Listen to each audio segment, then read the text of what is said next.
Let's just be friends with benefits until I'm sure about him, she proposed. So I withdrew all benefits, including my friendship. Now he's sure he doesn't want her. Hey viewers, before we move on to the video, please make sure to subscribe to the channel and hit the like button if you want to see more stories like this. Thanks. Throwaway for obvious reasons. This all went down about a year ago, but it still feels fresh enough to share. I figured Reddit might appreciate the irony. It's got that classic mix of betrayal, quiet exit, and karma doing its thing. If you're into those how I dodged a bullet stories, buckle up. I should start from the beginning to set the scene. My name's not important, but let's call her Katie. We met in college, back when life was all about late-night study sessions and cheap takeout. I was the steady one, majoring in engineering, always planning ahead. Katie was studying marketing, full of big ideas and that infectious energy that made everything feel exciting. We clicked right away. After graduation, we moved in together to this cozy apartment in the city, splitting rent and building what I thought was a solid future. For the first couple of years, things were great.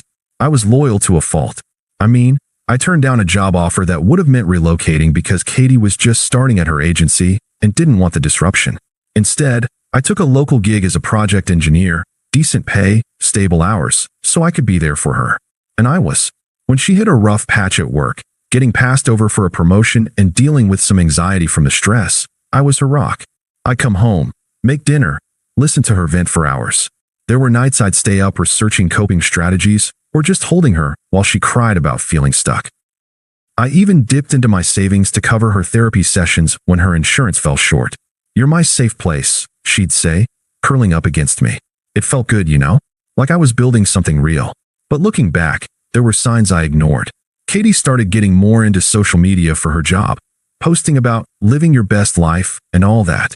She'd scroll through influencers' feeds and make these offhand comments.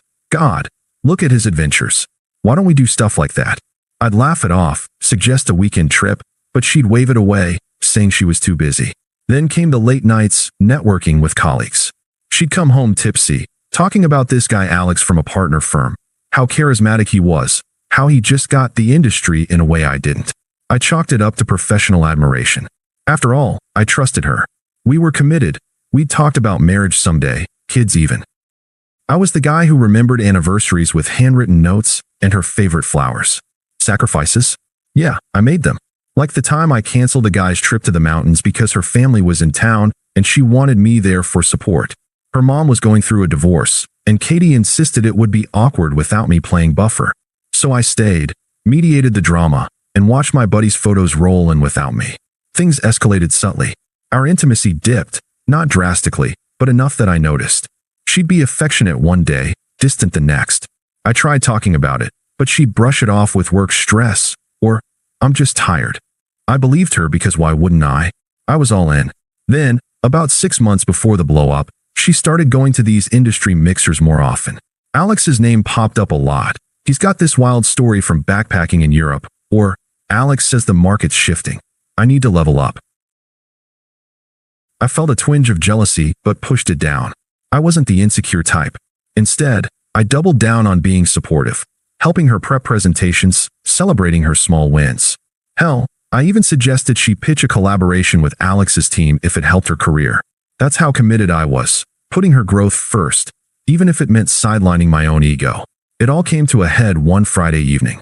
I'd gotten off work early, picked up ingredients for her favorite pasta dish, thinking we'd have a chill night in. The apartment smelled like garlic and basil when she walked in, but her face wasn't right. Distracted, fidgety. She set her bag down and said we needed to talk. My stomach dropped, but I kept it together, plating the food like nothing was wrong. We sat at the kitchen table, and that's when she laid it out. She pushed her plate away after a couple bites, like the food I'd made was suddenly unappetizing. "Look," she started, not even meeting my eyes at first. "I've been thinking a lot about us. About where I'm at in life." I nodded, staying calm, though my mind was racing. Was this about moving? A job change? But no, she kept going. "I met someone. At one of those mixers. Alex, the guy I've mentioned? He's different. Exciting. We clicked, and we've been talking a lot." I set my fork down slowly. "Talking?" I asked, keeping my voice even. Inside, it felt like the floor was tilting, but I wasn't going to lose it. "Not yet." "Yeah, talking. And more, okay? We've gone out a few times." Nothing serious yet, but I feel like there's potential there. He's got this energy, this drive. It's making me realize I've been settling a bit with us." She finally looked up, her tone shifting to something almost casual, like she was discussing weekend plans. "Don't get me wrong, you're great. Stable, sweet. But I need to explore this. See if it's real." I leaned back, processing. "So you're breaking up with me?" I said it flatly, no accusation, just clarifying. She fidgeted with her napkin, twisting it in her hands. "Not exactly. I mean, I don't want to lose you completely. You're my best friend, right? The physical stuff between us is still good, comfortable. So what if we just shift things? Like, be friends with benefits for a while, until I'm sure about him. That way, I get space to figure it out, and you still get the perks. No strings, no drama. It's mature, don't you think? If you really care about me, you'd want me to be happy." Her words hung there, smug in their logic, like she'd rehearsed this pitch. I could see the entitlement in her eyes, the way she assumed I'd jump at scraps because I'd always been the reliable one. "Perks?" I echoed, still calm, though the betrayal burned. "You want me as a backup while you test drive someone else?" She rolled her eyes a little, like I was overreacting. "Come on, don't make it sound like that. It's not a demotion, it's practical. We've got history. Alex is fun, but who knows? If it doesn't work, we could pick up where we left off. And in the meantime, we keep the good parts, the sex, the hanging out, without the pressure of labels. It's win-win. Lots of people do this nowadays. It's evolved." "Evolved?"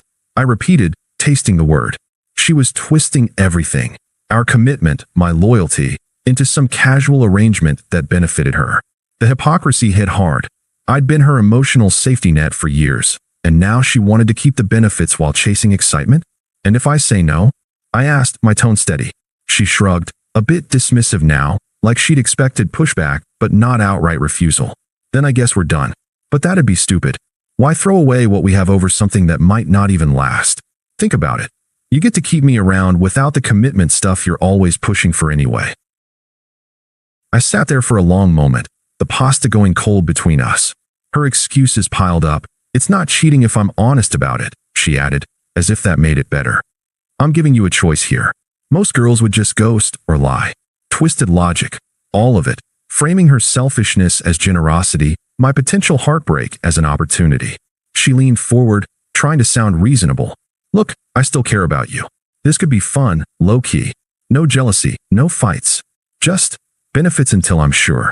I met her gaze, feeling the weight of every sacrifice I'd made flash through my mind. But I didn't yell or beg. I just nodded once. "That doesn't work for me, Katie. If you're not all in, neither am I. We're done, completely. No friends, no benefits, nothing." Her eyes widened, like she hadn't seen that coming. "Wait, seriously? You're just going to end it like that? After everything?" "Yeah," I said simply, standing up. "After everything." I cleared the plates without another word, the silence thick. She tried to argue more. "You're being dramatic. Let's talk this out." But I tuned it out, methodically packing an overnight bag. By the time I walked out the door, she was still sputtering justifications. "Fine. Go then. You'll regret this when you're alone." The door clicked shut behind me, and that was it. No outburst, no confrontation, just detachment.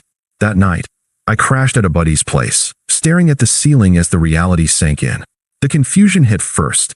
How could someone I'd poured so much into think I'd accept being demoted to a side option? It felt outrageous, undeserved. I'd been loyal, committed, always putting us first. And for what? To be treated like a convenient fallback while she chased some exciting guy? The unfairness gnawed at me. I replayed the conversation in my head, her smug tone echoing. It's win-win. Win for who? Her, obviously. Me? I was supposed to be grateful for crumbs. The next few days were a blur of silence. I didn't text her, didn't call. Instead, I focused on logistics, arranging to get my stuff from the apartment when she was at work, canceling shared subscriptions, untangling our finances quietly. It wasn't revenge, it was self-preservation. I blocked her on everything: phone, socials, email. No contact from the jump. Why give her access when she'd already shown what she thought of me? But man, the emotional weight lingered. I'd sit in my temporary spot at my friend's, scrolling through old photos before deleting them. Flashbacks kept coming. That time she lost her job briefly during the pandemic. I covered rent alone for 3 months, worked overtime, assured her we'd get through it. "You're my hero," she'd said then, pulling me close. Or the holidays when her family drama peaked, her dad showing up unannounced, stirring up old fights. I mediated, hosted, even loaned her brother money from my savings to keep the peace. Sacrifices I made willingly because I loved her. Now, it all felt like I'd been played, my reliability weaponized against me. The confusion morphed into hurt. Nights were the worst, lying awake, wondering if I'd missed signs earlier. Was I too safe, like she implied? Too predictable? I questioned everything, from our routines to my own choices. Therapy helped. I started sessions right away, unpacking how her proposal revealed her true colors, manipulative, entitled. She wanted the cake and to eat it too, my therapist said, and it clicked. I'd been the sure thing, the emotional anchor, while she eyed the maybe. It stung, the betrayal deeper than just cheating. It was a calculated disrespect, assuming I'd settle. I let myself sit with it, no rushing to get over it. Mornings, I'd hit the gym before work, channeling the pain into something productive. Afternoons, I'd dive into hobbies I'd sidelined, reading engineering journals, tinkering with side projects. Evenings, I'd meet up with friends I'd neglected, rebuilding my social circle. It was quiet dignity in action, no bad-mouthing her online, no dramatic posts. Just steady steps forward. Mutual acquaintances reached out occasionally. Heard about you, and Katie, you okay? And I'd keep it brief. Yeah, moving on. I didn't spill details, let her narrative spin however she wanted. Weeks turned into a month, and the silence amplified everything. No word from her at first, which oddly hurt more. Confirmation I was disposable. But as I detached, clarity came. I realized the unfairness wasn't just her actions. It was how I'd undervalued myself. I'd given up promotions, trips, personal growth for us, only for her to treat it like a temporary gig. The arc started shifting, from vulnerable confusion to a calm resolve. I rented my own place, a small studio, but mine. Landed a promotion I'd passed on before, with better pay and travel perks. Life without contingencies felt freeing. I dated casually once or twice, nothing serious, but it reminded me I wasn't boring, just committed to the wrong person. Still, the middle dragged emotionally. There were low moments, spotting a couple at a cafe, flashing back to our routines, or holidays approaching, remembering how I'd always planned them around her. But I breathed through it, no shortcuts. The unfairness faded into acceptance. This was a bullet dodged. By month 2, my internal voice had evolved. She didn't deserve you. I was building something new, piece by piece, in her absence. It stopped hurting. It just was. About a month after I went no contact, the karma started rolling in, at least from what I pieced together through the grapevine. Mutual friends mentioned Katie was posting cryptic stuff on social media about lessons learned and unexpected turns, but I didn't check myself. Then came the direct hits.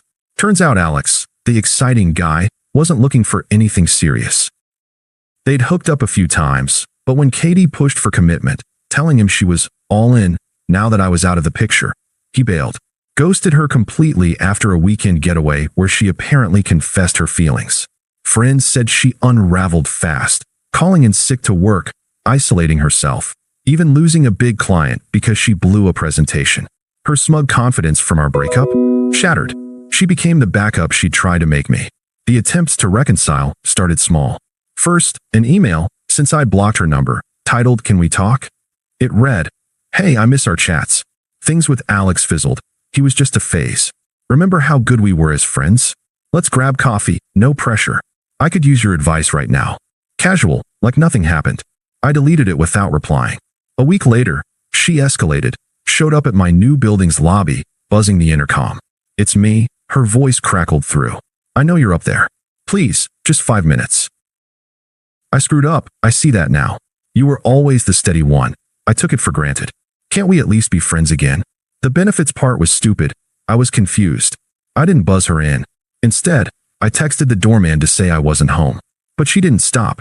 Her friends got involved next, toxic as hell. One, her bestie Sarah, called from an unknown number. "Dude, you're being a dick. Katie's going through it. Alex used her and dipped. She needs her support system.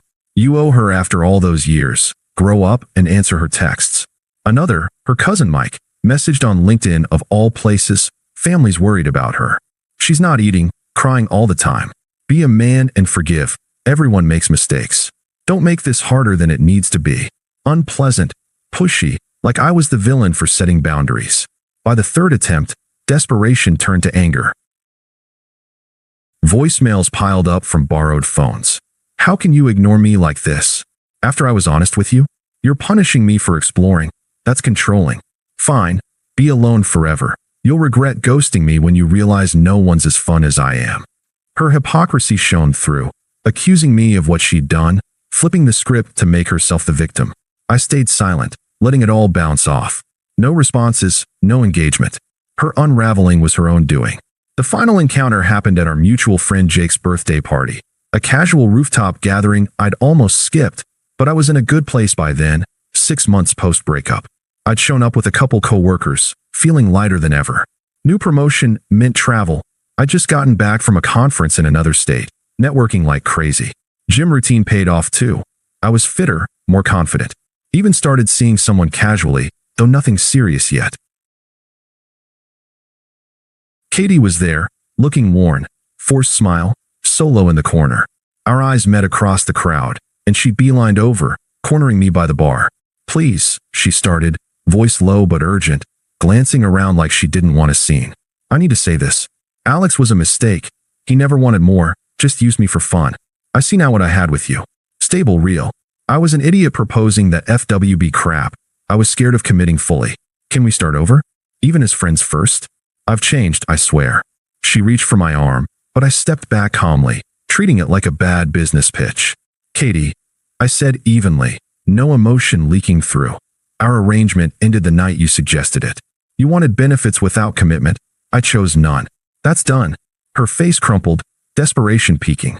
"But I miss you. Us. You're thriving. I can tell. Let me be part of that again. I'll make it up to you." I shook my head, ghosting her emotionally right there, like she was a stranger from another life. "I've built something better without you. New job, new routines, new people. You're not relevant to any of it anymore. This conversation? It's closed. No sympathy, no sorry it didn't work out. Just facts." She stood there, powerless, as I turned back to my group, laughing at a joke. The power flip was clear. She was desperate. I was indifferent. She left early, alone. Looking back, that chapter closed for good. I'm in a great spot now, promoted again, traveling for work, even dating someone who values commitment without games. Katie? Last I heard through the vine, she's still single, jumping from fling to fling, but I don't think about her. Lesson learned: don't settle for being anyone's backup. If you've been through something similar, drop your stories below. Thanks for watching. Make sure to subscribe to the channel and hit the like button. What do you think about this story? Share it in the comments.